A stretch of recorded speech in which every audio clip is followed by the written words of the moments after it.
और जैसा कि आपको मालूम है कि इस सफ़े का मकसद फोनेमिक अवेयरनेस क्रिएट करना और वोकैबुलरी इंट्रोडक्शन देना है, और साथ साथ बच्चों को ऐसे अल्फाज की लिसनिंग करवानी है जिसका शुरू का जो लेटर है वो ओ हो और उसकी आवाज औ हो। तो आप शुरू करवा सकते हैं बच्चों को। Look kids, let's observe the letter O and obedient ostrich. Observe the letter O and obedient ostrich.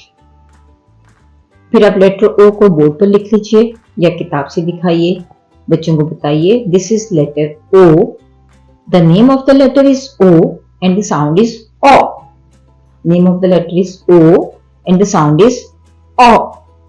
Name of the letter is O and the sound is O. इससे आप कम से कम 3 मरतबा कहिए और बाद में 2 मरतबा बच्चों से स्पीकिंग करवाइए। इससे उनके लिसनिंग और स्पीकिंग जो स्किल्स हैं वो इम्प्रूव होंगी। फिर आप एक राइम याद करवाएंगे जो कि डेफिनेटली उनकी वोकैबुलरी इंट्रोडक्शन देगी। फिर आप बच्चों को ओ की वोकैबुलरी देने के लिए एक राइम याद करवाएंगे और उनसे कहेंगे तो एक्शंस के साथ और म्यूजिक के साथ इस राइम को पूरा वीक दोहराते रहें। Octopus and ostrich live in a big house, they jump and play in this house. Octopus and ostrich live in a big house, they jump and play in this house। बच्चों से कहिए कि वो बार बार इस rhyme को दोहराएं, इस तरह वो जो ओ की वोकैब है वो उसकी भी स्पीकिंग और लिसनिंग करेंगे और साथ साथ वो वोकैबुलरी को जान जाएंगे और उनकी जो लैंग्वेज डेवलपमेंट है वो बहुत तेजी के साथ बेहतर होती चली जाएगी। उसके बाद आपने वोकैबुलरी इंट्रोडक्शन देना है, वो है ऑक्टोपस और ऑस्ट्रिच।